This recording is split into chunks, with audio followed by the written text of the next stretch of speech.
Good day, ladies and gentlemen. You're welcome to another edition of the Kristocentric News, live on the Kristocentric station. We are broadcasting from Accra, Ghana, and I'm your Christian news anchor, YEBOAH Edwin Takyi. So join me. Today will be an interesting session. We'll be talking more about refugees. So let's head straight into it. Ghana has taken a bold step in support of displaced Burkinabés by officially granting them prima facie refugee status, a move that immediately secures protection for thousands who have crossed the border in search of safety.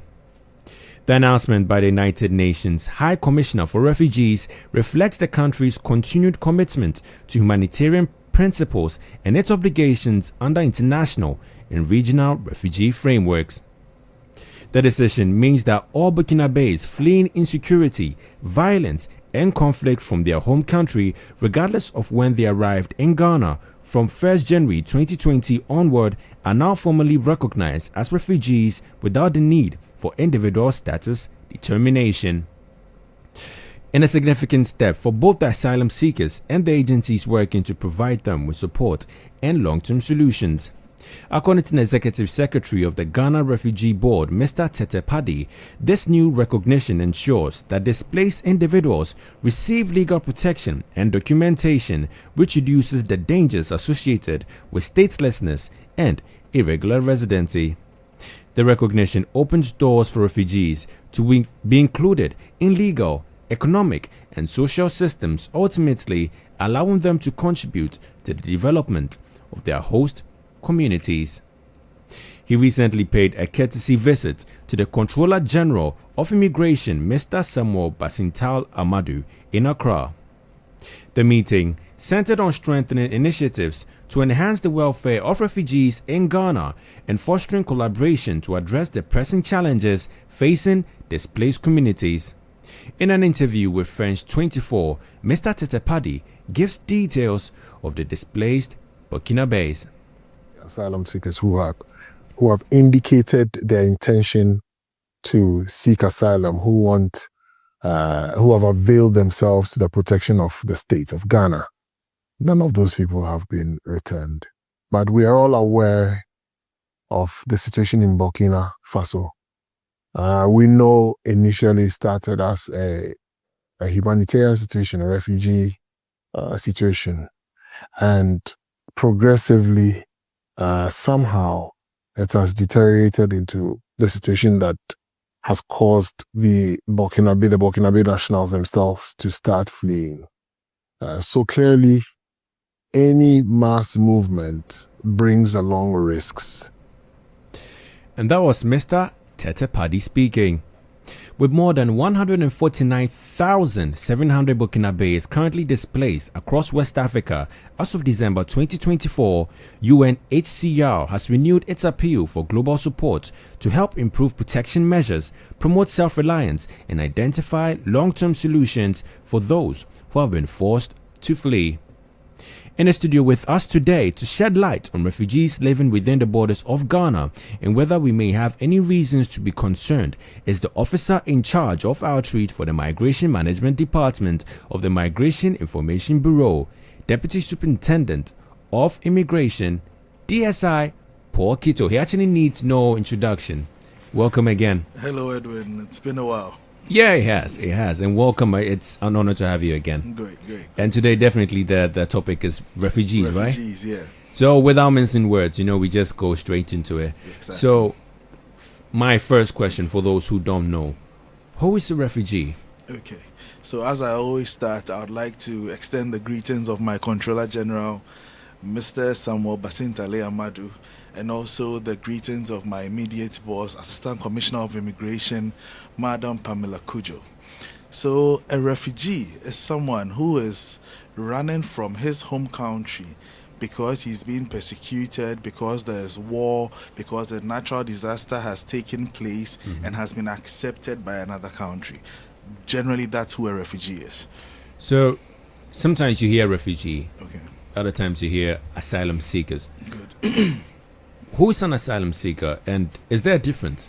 Yeah, there's a big difference between an asylum seeker and a refugee. So when you first get to the crossing points and avail yourself to the authorities because you are running from something or a situation, you are an asylum seeker. So the Ghana Refugee Board, in collaboration with the Immigration Service, would have to take you in, sit you down, take your story, know what really is the issue for you leaving your country, authenticate everything you are saying. Then you can be issued with a refugee status. So in summary, if you come freshly, you are an asylum seeker. After going through the mill, we knowing that the story you're coming with is an legit one, then you become a refugee. Wow. Yeah. So how do you tell if it's legit? So the person just doesn't just walk into the country, I want to seek asylum, then give him that.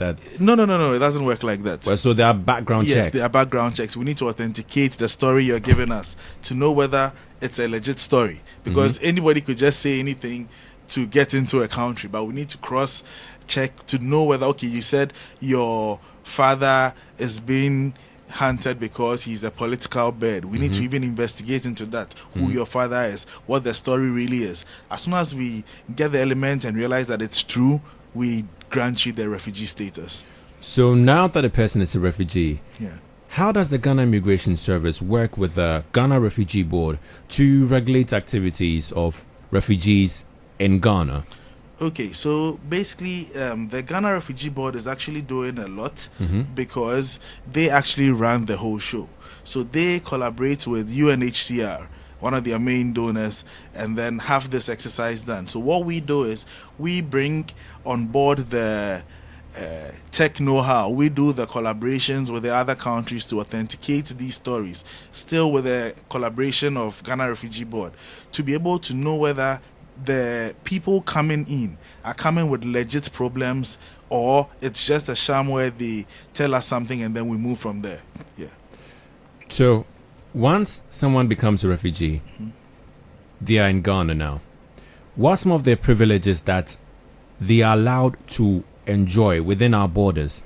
And what are some of the activities that people with the refugee status in Ghana are now allowed to do? So what are the do's and don'ts for refugees living in Ghana? Okay, so I would first of all say they are allowed to have the basics. What I say the basics: access to education, access to healthcare, access to a place to lay their head.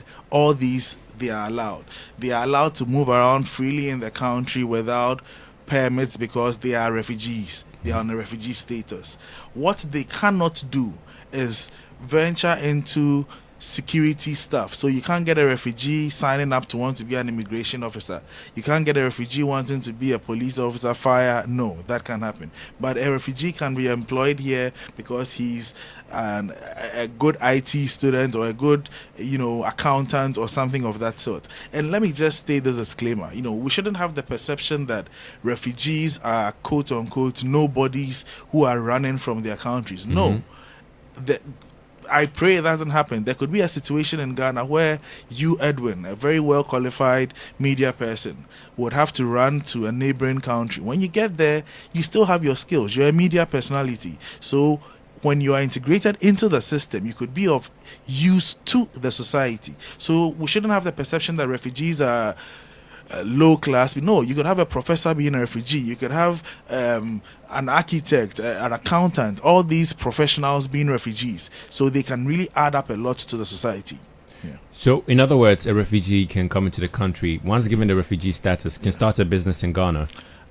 To start a business, you need to still go through the mill with the refugee board. So once you are in Ghana as a refugee, everything you do, you need to involve refugees board. So even when you get a job from Kristocentric station, you need to inform refugee board that, Edwin is offering me a job, an intern at Kristocentric. So the refugee board always has to be in the know. Yeah. Okay. You are talking about a place for them the right for them to have a place to lay their heads. Yeah. I've seen stories of refugees being in refugee camps, like in neighboring countries. Yeah. First question: does Ghana have refugee camps? And if yes, how many do we have in Ghana? Okay. So yes, Ghana has refugee camps, and currently we have 3 active refugee camps. We have the Kristocentric refugee camp, the Ampain refugee camp. These 2 can be found in the western region. And we have the Talakum refugee camp, which is in the north. Yes, so we have 3 active refugee camps. I'm sure you heard about the closure of the Budumburam refugees camp. Yes, I did. So that one has been closed down. So currently we are running 3 refugee camps in the country. 3 active. Yes. Are there plans to open any more? That I think depends on the government and talks with the refugee board to know whether the inflow of refugees are increasing and all that. So these are global issues. If there's peace in everybody's country, you won't get the inflow of these refugees. But when there are trouble in your neighboring countries, that's when you get people rushing in. But the active refugee camps that are there now, Yeah. Are they able to contain any more refugees in case maybe, God forbid, there there's any instability happening in neighboring countries and refugees come in? The 3 active currently, will they be able to contain any influx, or are they at full capacity? I always say there's nothing like full capacity. We could still get it to be better, but the 3 are running effectively and can do the job. But if we get to the point where we need to open up more, definitely the government, I'm sure with collaboration with these other agencies, would sit and then open up something. But currently these 3 are able to run the show.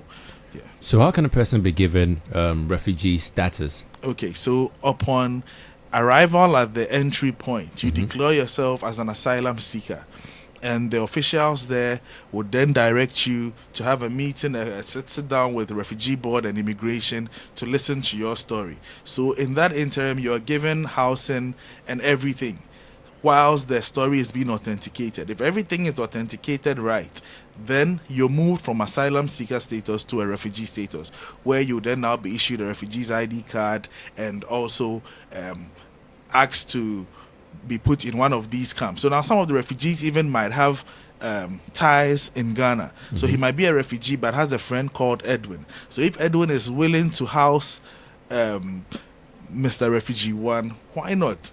So not all refugees are in the camps.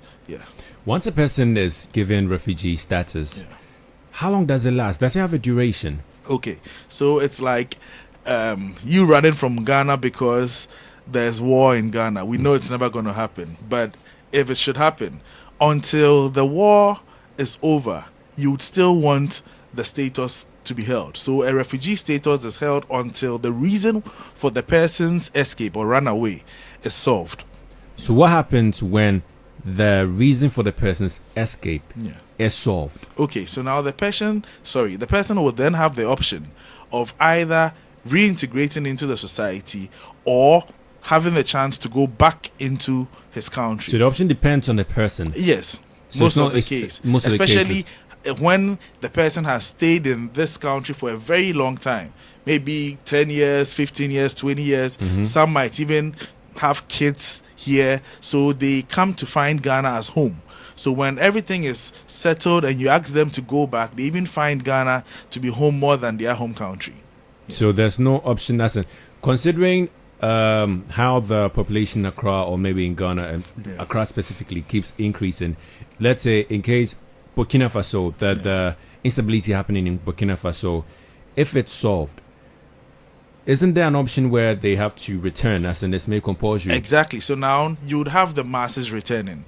Those who would stay would be very few, because it's like you living in somebody's land and now there's peace in your country. You would want to go back. The few who wouldn't want to go back are those who are established here, has a wife here, has kids going to school here. He himself has found a job at Kristocentric station, so he finds himself well set up in Ghana. So he might not want to go back to his home country and start all over again.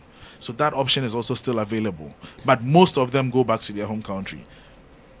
Sorry to cut you. Okay. So with the Kaswa one, for example, if you can remember, there were buses that bussed, I think more than 20 or 30 buses that bussed people out because they had all agreed to go back home. Speaking about the refugee camps and the refugees, are there measures that have been put in place to ensure that they stay within the camps, that you do not cross over to undesignated areas? Okay, so it's not illegal for you to leave the camp, No. The camp is basically where you stay. It's where you are accounted for. In the camps, there's leadership. They have their own community leaders. So they are accounted for there. But those in the camp, some of them work in the markets. Some of them work in shops in town. So yes, they leave the camp, but the leadership are able to account for everyone who is in the camp. So some of them are working. Some of them are, leave the camp to go and try to make ends meet. Yes, so it's not as if they are locked in the camp where everything is there. No, some go to school out of the camps. Some, have to visit the hospital. Yes.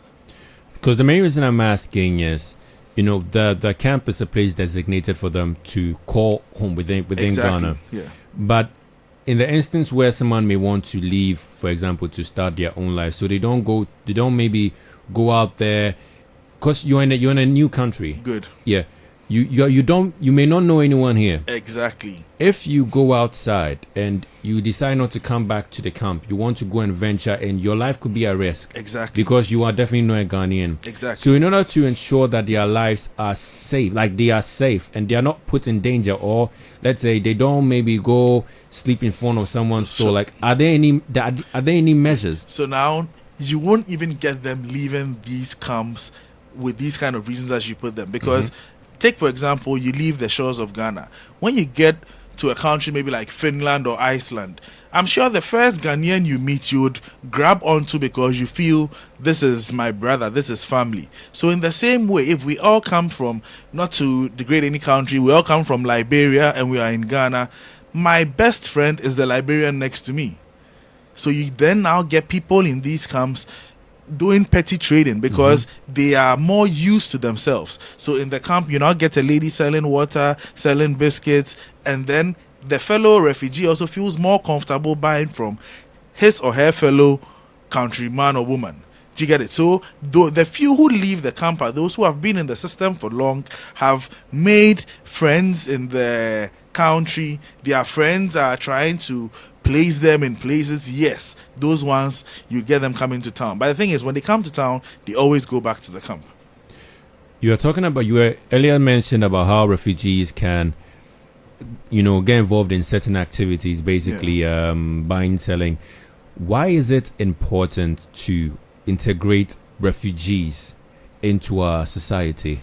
Okay, so I always say it's very important because it's a do unto me, I do unto you kind of thing.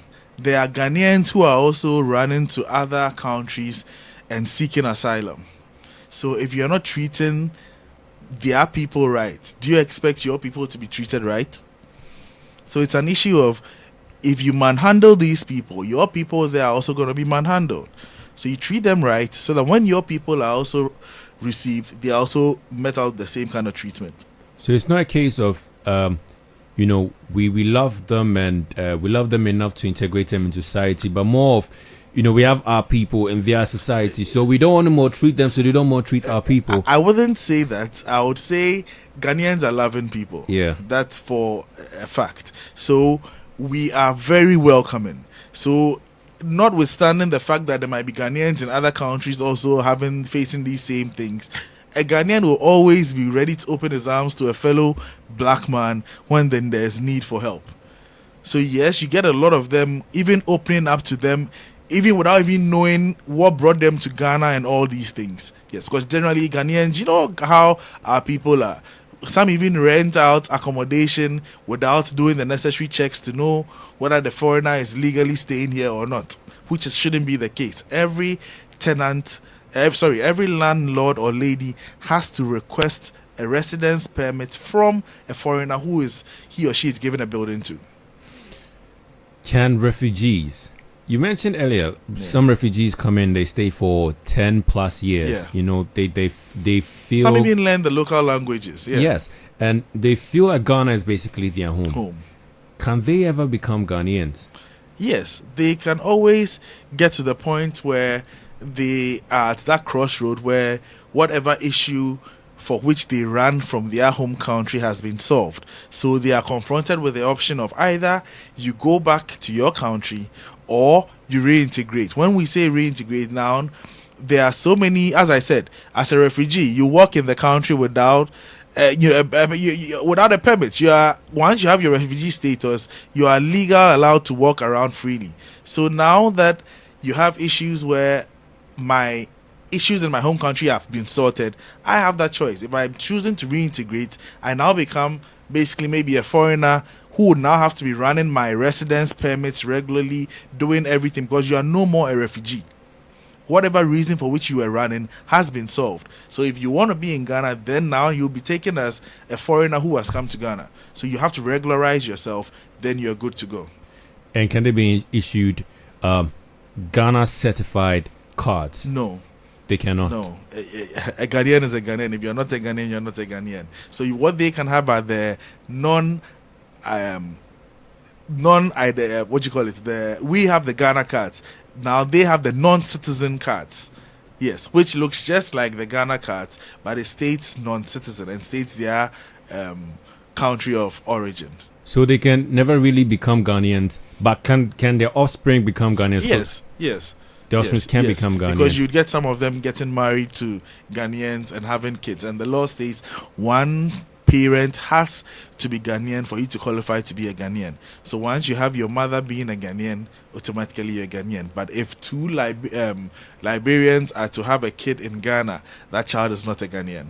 Not even Ghanaian by birth. No, because you have it been in other countries, as in you could go, be intimate and give birth in maybe a different country. Good, then that child becomes a citizen by birth. It's not delivery by birth in the country. It has to be one parent being a Ghanaian. So either mommy is a Ghanaian or daddy is a Ghanaian. Then I can sign up to also be a Ghanaian. Wow. You mentioned they being integrated into society. Yeah.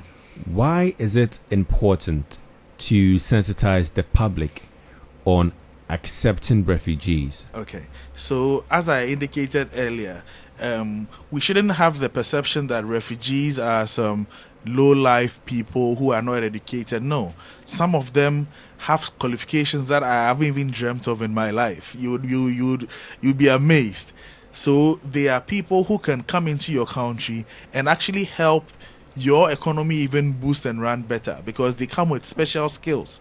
So we try to sensitize the public not to look down on them. We try to convince organizations or bodies that don't feel some type of way employing a refugee, because he's a refugee, but it doesn't mean he cannot deliver at work. He can do I'm sure some of them even deliver more than the Ghanaians.